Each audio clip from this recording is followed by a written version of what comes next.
He longed to see the curious table napkins, wrought for the priest of the sun, on which were displayed all the dainties and viands that could be wanted for a feast.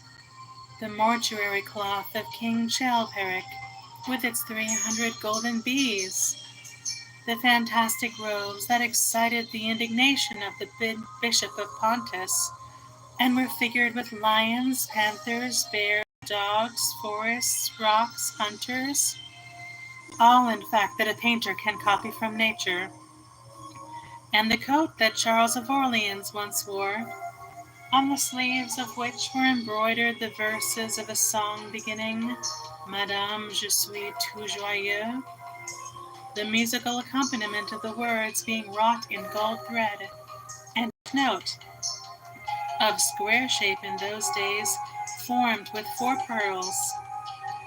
He read of the room that was prepared at the palace at Rheims for the use of Queen Joan of Burgundy, and was decorated with 1,321 parrots made in embroidery and blazoned with the king's arms, and 561 butterflies, whose wings were similarly ornamented with the arms of the queen, the whole worked in gold. Catherine de Medici had a mourning bed made for her of black velvet, powdered with crescents and suns. Its curtains were of damask, with leafy wreaths and garlands, figured upon a gold and silver ground, and fringed along the edges with broideries of pearls. And it stood in a room hung with rows of the queen's devices, in cut black velvet, upon cloth of silver. Louis XIV had gold embroidered caryatides 15 feet high in his apartment. The state bed of Sobieski, King of Poland, was of Smyrna gold brocade, embroidered in turquoises with verses from the Quran. Its supports were of silver gilt, beautifully chased, and profusely set with enameled and jeweled medallions. It had been taken from the Turkish camp before Vienna, and the standard of Muhammad had stood beneath the tremulous gilt of its canopy.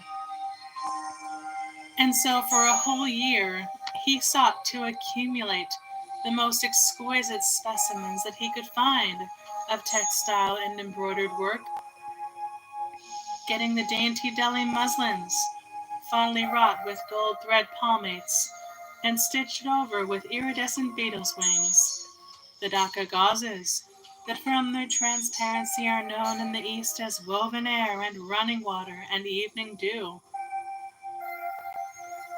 Strange figured cloths from Java, elaborate yellow Chinese hangings, books bound in tawny satins or fair blue silks, and wrought with fleur-de-lis, birds and images, veils of lasses, worked in Hungary point, Sicilian brocades, and stiff Spanish velvets.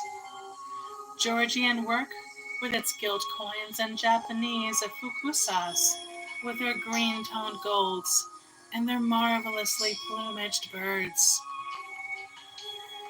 He had a special passion also for ecclesiastical vestments, as indeed he had for everything connected with the service of the church. In the long cedar chests that lined the west gallery of his house, he had stored away many rare and beautiful specimens of what is really the raiment of the bride of Christ, who must wear purple and jewels and fine linen, that she may hide the pallid, macerated body that is worn by the suffering that she seeks for, and wounded by self-inflicted pain. He possessed a gorgeous cope of crimson silk and gold thread damask, figured with a repeating pattern of gold and pomegranates, set in 6-petaled formal blossoms, beyond which on either side was the pineapple device, wrought in seed pearls. The orphreys were divided into panels representing scenes from the life of the Virgin, and the coronation of the Virgin was figured in colored silks upon the hood, This was Italian work of the 15th century. Another cope was of green velvet, embroidered with heart-shaped groups of acanthus leaves, from which spread long-stemmed white blossoms, the details of which were picked out with silver thread and colored crystals. The Morse bore a seraph's head in gold thread raised-work. The orpheries were woven in a diaper of red and gold silk and were starred with medallions of many saints and martyrs, among whom was Saint Sebastian. He had chasubles, of course, of amber-colored silk and blue silk and gold brocade and yellow silk damask and cloth of gold, figured with representations of the Passion and the Crucifixion of Christ, and embroidered with lions and peacocks and other emblems, dalmatics of white satin and pink silk damask, decorated with tulips and dolphins and fleur-de-lis, altar frontals of crimson velvet and blue linen, and many corporals, chalice veils, and sudaria. In the mystic offices to which such things were put, there was something that quickened his imagination. For these treasures, and everything that he collected in his lovely house, were to be to him means of forgetfulness, modes by which he could escape for a season from the fear that seemed to him at times to be almost too great to be borne. Upon the walls of the lonely locked room where he had spent so much of his boyhood, he had hung with his own hands the terrible portrait, whose changing features showed him the real degradation of his life, and in front of it had draped purple and gold pall as a curtain. For weeks he would not go there, would forget the hideous painted thing and get back his light heart, his wonderful joyousness, his passionate absorption in mere existence. Then suddenly, some night he would creep out of the house, go down to dreadful places near Blue Gate Fields and stay there day after day until he was driven away. On his return he would sit in front of the picture, sometimes loathing it and himself, but filled at other times with that pride of individualism that is half the fascination of sin, and smiling with secret pleasure at the misshapen shadow that had to bear the burden that should have been his own. After a few years, he could not endure to be long out of England, and gave up the villa that he had shared at Trouville with Lord Henry, as well as the little white Walden house at Algiers, where they had more than once spent the winter. He hated to be separated from the picture that was such a part of his life, and was also afraid that during his absence someone might gain access to the room, in spite of the elaborate bars that he had caused to be placed upon the door. He was quite conscious that this would tell them nothing. It was true that the portrait still preserved, under all the foulness and ugliness of the face, its marred likeness to himself, but what could they learn from that? He would laugh at anyone who tried to taunt him. He had not painted it. What was it to him how vile and full of shame it looked? Even if he told them, would they believe it? Yet he was afraid. Sometimes when he was down at his great house in Nottinghamshire, entertaining the fashionable young men of his rank who were his chief companions, and astounding the county by the wanton luxury and gorgeous splendor of his mode of life, he would suddenly leave his guests and rush back to town to see the door had not been tampered with and that the picture was still there. What if it should be stolen? The mere thought made him cold with horror. Surely the world would know his secret then. Perhaps the world already suspected it. For a while he fascinated many. There were not a few who distrusted him. He was very nearly blackballed at a West End club of which his birth and social position fully entitled him to become a member. And it was said that on one occasion, when he was brought by a friend into the smoking room of the Churchill, the Duke of Berwick and another gentleman got up in a marked manner and went out. Curious stories became current about him after he had passed his 25th year. It was rumored that he had been seen brawling with foreign sailors in a low den in the distant parks of Whitechapel, and that he consorted with thieves and coiners, and knew the mysteries of their trade. His extraordinary absences became notorious, and when he used to reappear again in society, men would whisper to each other in corners, or pass him with a sneer, or look at him with cold, searching eyes, as though they were determined to discover his secret.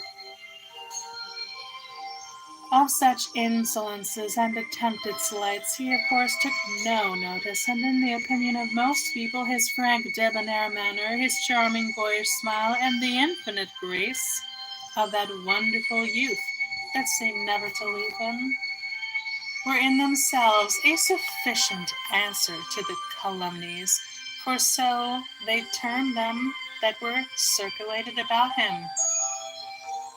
It was remarked, however, that some of those who had been most intimate with him appeared after a time to shun him.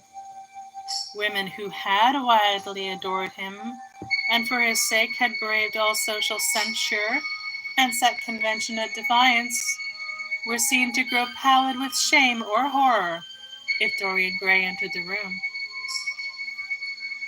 Yet these whispered scandals only increased, in the eyes of many, his strange and dangerous charm. His great wealth was a certain element of security. Society, civilized society at least, is never really ready to believe anything to the detriment of those who are both rich and fascinating.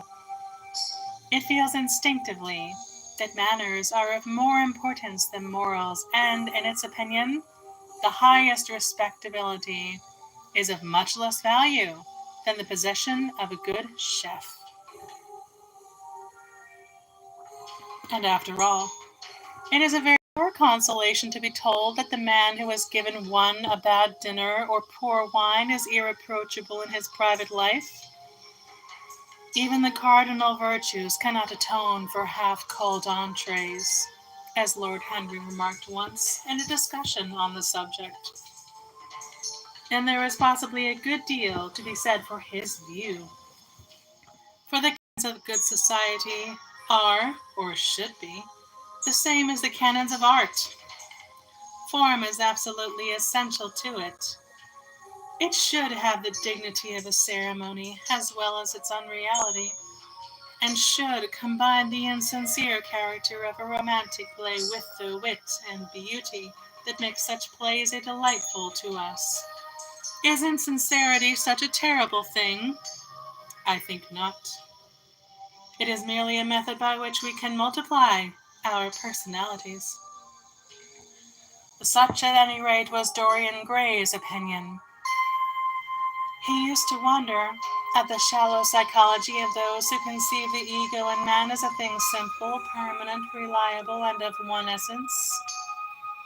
To him, man was a being with myriad lives and myriad sensations, a complex, multiform creature that bore within itself strange legacies of thought and passion, and whose very flesh was tainted with the monstrous maladies of the dead.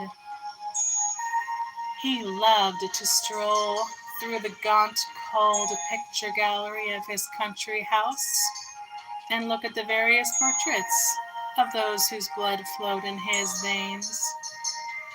Here was Philip Herbert, described by Francis Osborne in his Memoirs on the Reigns of Queen Elizabeth and King James, as one who was caressed by the court for his handsome face, which kept him not long company. Was it young Herbert's life that he sometimes led? Had some strange poisonous germ crept from body to body till it had reached his own? Was it some dim sense of that ruined grace that had made him so suddenly and almost without cause give utterance in Basil Hallward's studio to the mad prayer that had so changed his life? Here in gold-embroidered red doublet, jewelled surcoat, and gilt-edged ruff and wristbands stood Sir Anthony Sherard, with his silver and black armor piled at his feet. What had this man's legacy been? Had the lover of Giovanna of Naples bequeathed him some inheritance of sin and shame? Were his own actions merely the dreams that the dead man had not dared to realize? Here from the fading canvas smiled Lady Elizabeth Devereux in her gauze hood, pearl stomacher, and pink slashed sleeves. A flower was in her right hand, and her left clasped an enameled collar of white and damask roses. On the table by her side lay a mandolin and an apple. There were large green rosettes upon her little pointed shoes. Had he something of her temperament in him? Those oval, heavy-lidded eyes seemed to look curiously at him. What of George Willoughby? With his powdered hair and fantastic patches, how evil he looked! The face was saturnine and swarthy, and the sensual lips seemed to be twisted with disdain. Delicate lace ruffles fell over the lean yellow hands that were so overladen with rings. He had been a macaroni of the 18th century, and the friend in his youth of Lord Ferrars. What of the second Lord Beckenham, the companion of the Prince Regent's wildest days, and one of the witnesses at the secret marriage with Mrs. Fitzherbert? How proud and handsome he was, with his chestnut curls and insolent pose! What passions had he bequeathed? The world had looked upon him as infamous. He had led the orgies at Carlton House. The star of the Garter glittered upon his breast. Beside him hung the portrait of his wife, a pallid, thin-lipped woman in black. Her blood also stirred within him. How curious it all seemed. And his mother, with her Lady Hamilton face and her moist wine-dashed lips, he knew what he had got from her. He had got from her his beauty, and his passion for the beauty of others. She laughed at him in her loose Vicanti dress. There were vine leaves in her hair, the purple spilled from the cup she was holding. The carnations of the painting had withered, but the eyes were still wonderful in their depth and brilliancy of color. They seemed to follow him wherever he went. Yet one had ancestors in literature as well as in one's own race. Nearer perhaps in type and temperament, many of them, and certainly with an influence of which one was more absolutely conscious. There were times when it appeared to Dorian Gray that the whole of history was merely the record of his own life, not as he had lived it in act and circumstance, but as his imagination had created it for him, as it had been in his brain and in his passions. He felt that he had known them all, those strange, terrible figures that had passed across the stage of the world and made sin so marvelous, and evil so full of subtlety. It seemed to him that in some mysterious way their lives had been his own. The hero of the wonderful novel that had so influenced his life had himself known this curious fantasy.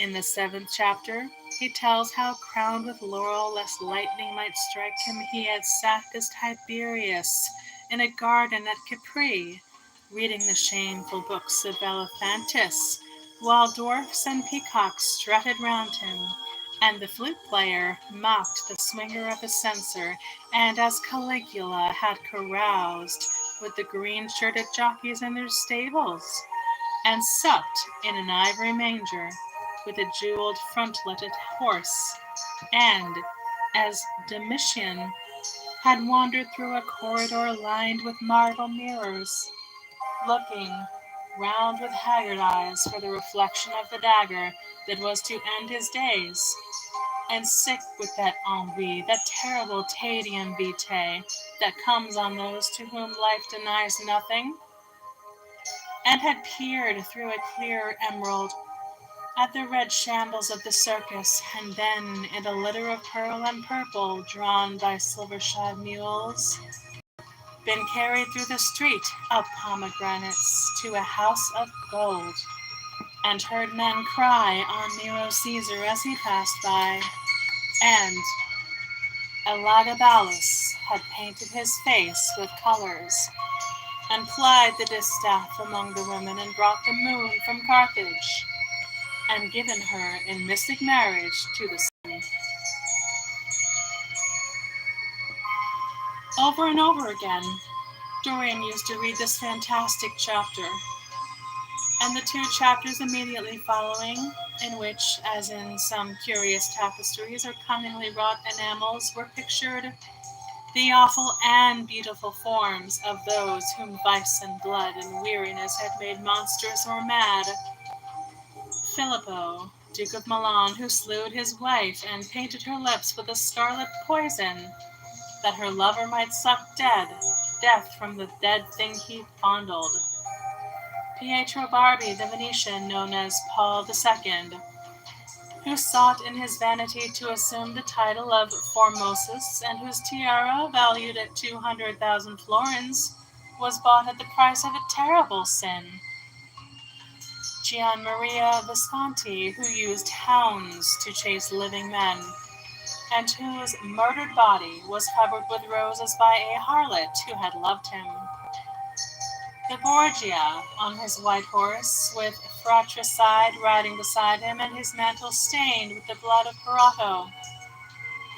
Pietro Riario, the young Cardinal Archbishop of Florence, child and minion of Sixtus IV, whose beauty was equaled only by his debauchery, and who received Leonora of Aragon in a pavilion of white and crimson silk, filled with nymphs and centaurs, and gilded a boy that he might serve at the feast as Ganymede or Hylas.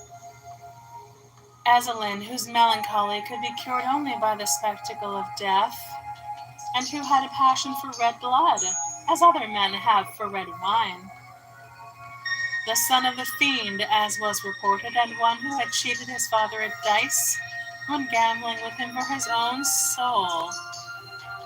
Giambattista Cibo, who in mockery took the name of Innocent, and into whose torpid veins the blood of 3 lads was infused by a Jewish doctor. Sigismondo Malatesta, the lover of Asata, and the lord of Rimini, whose effigy was burned at Rome as the enemy of God and man, who strangled Polyxena with a napkin and gave poison to Ginevra d'Asti in a cup of emerald, and in honor of a shameful passion, built a pagan church for Christian worship. Charles VI, who had so wildly adored his brother's wife that a leper had warned him of the insanity that was coming on him, and who, when his brain had sickened and grown strange, could only be soothed by Saracen cards painted with the images of love and death and madness, and in his trimmed jerkin and jeweled cap and acanthus-like curls, Griffinetto Baglioni, who slew Astori with his bride, and Simonetto with his page, and whose comeliness was such that as he lay dying in the yellow piazza of Perugia, those who hated him could not choose but weep, and Atlanta, who had cursed him, blessed him. There was a horrible fascination in them all. He saw them at night, and they troubled his imagination in the day. The Renaissance knew of strange manners of poisoning. Poisoning by a bonnet and a lighted torch, by an embroidered glove and a jeweled fan, by a gilded pomander and by an amber chain. Dorian Gray had been poisoned by a book. There were moments when he looked on evil simply as a mode through which he could realize his conception of the beautiful. Chapter 12. It was on the 9th of November, the eve of his own 38th birthday, as he often remembered afterwards. He was walking home about 11 o'clock from Lord Henry's, where he had been dining, and was wrapped in heavy furs, as the night was cold and foggy. At the corner of Grosvenor Square and South Audley Street, a man passed him in the mist, walking very fast, and with the collar of his grey ulster turned up. He had a bag in his hand. Dorian recognized him.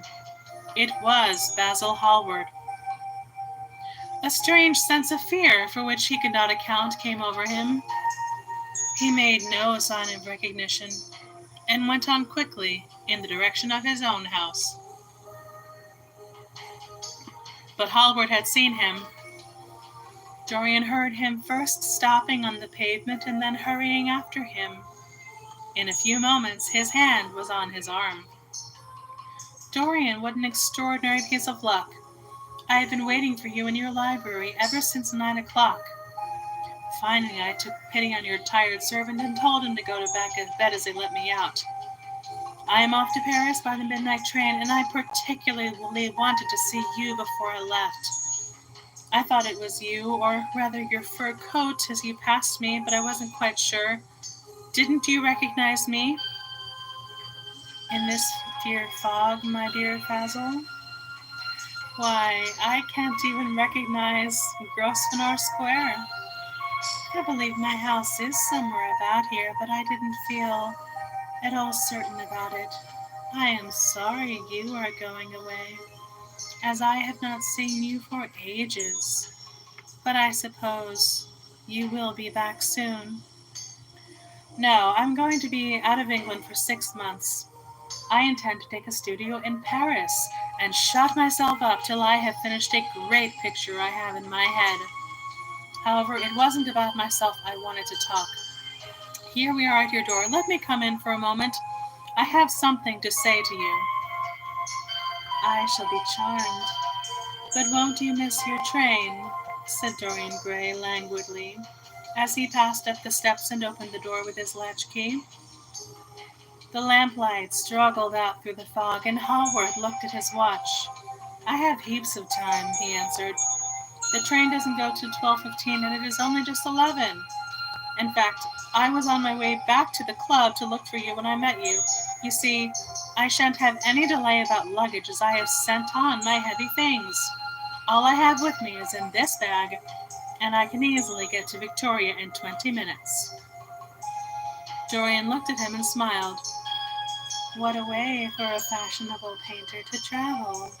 A Gladstone bag and an ulster. Come in, or the fog will get into the house, and mind you don't talk about anything serious.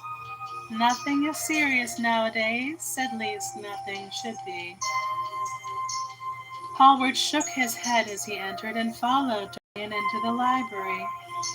There was a bright wood fire blazing in the large open hearth. The lamps were lit, and an open Dutch silver spirit case stood with some siphons of soda water in large cut-glass tumblers on a little marqueterie table. "You see, your servant made me quite at home, Dorian. He gave me everything I wanted, including your best gold-tipped cigarettes. He is a most hospitable creature. I like him much better than the Frenchman you used to have. What has become of the Frenchman, by the way?" Dorian shrugged his shoulder. "I believe he married Lady Radley's maid, and has established her in Paris as an English dressmaker." Anglomanie is very fashionable over there now, I hear. It seems silly of the French, doesn't it? But do you know, he was not at all a bad servant. I never liked him, but I had nothing to complain about. One often imagines things that are quite absurd. He really was very devoted to me, and seemed quite sorry when he went away. Have another brandy and soda? Or would you like hock and seltzer? I always take hock and seltzer myself. There is sure to be some in the next room. Thanks, I won't have anything more, said the painter, taking his cap and coat off and throwing them on the bag that he had placed in the corner. And now, my dear fellow, I want to speak to you seriously. Don't frown like that. You make it so much more difficult for me. What is it all about? Cried Dorian in his petulant way, flinging himself down on the sofa. I hope it is not about myself. I am tired of myself tonight. I should like to be somebody else.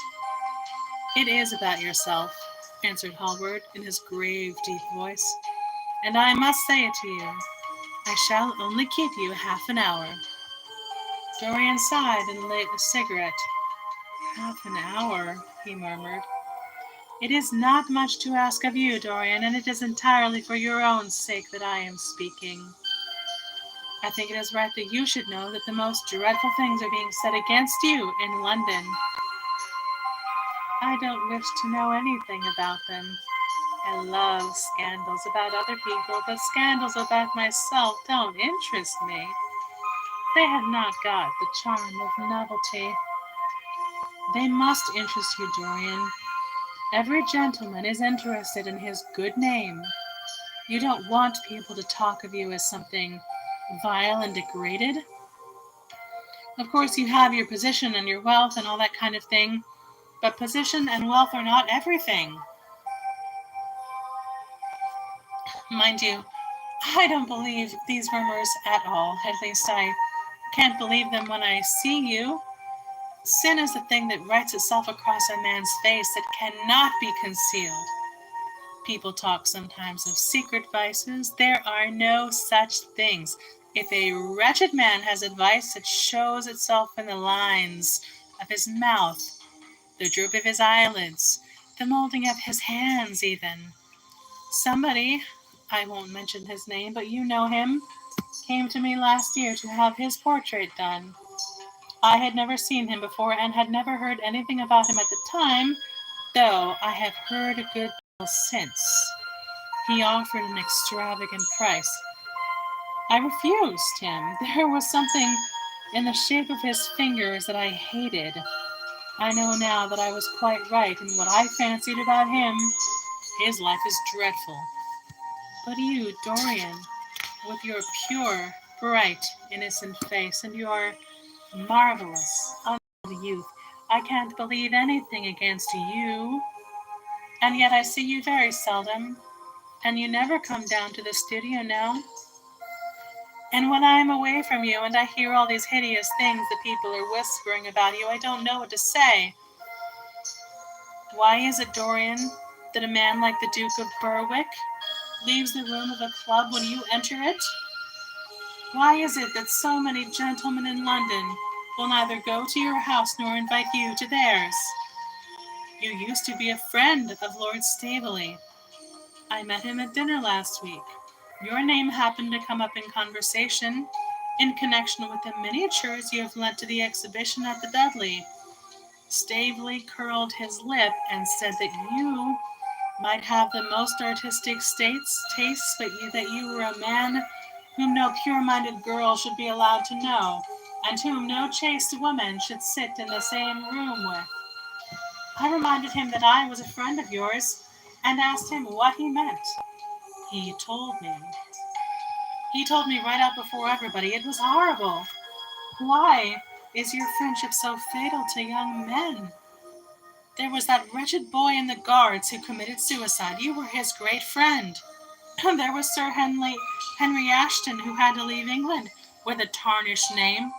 You and he were inseparable. What about Adrian Singleton and his dreadful end? What about Lord Kent's only son and his career? I met his father yesterday in St. James Street. He seemed broken with shame and sorrow. What about the young Duke of Perth? What sort of life has he got now? What gentleman would associate with him? Stop, Basil. You are talking about things of which you know nothing, said Dorian Gray, biting his lip, and with a note of infinite contempt in his voice. You ask me why Berwick leaves a room when I enter it. Is it because I know everything about his life? Not because he knows anything about mine. With such blood as he has in his veins, how could his record be clean? You ask me about Henry Ashton and young Perth. Did I teach the one his vices and the other his debauchery? If Kent's silly son takes his wife from the streets, what is that to me? If Adrian Singleton writes his friend's name across the bill, am I his keeper?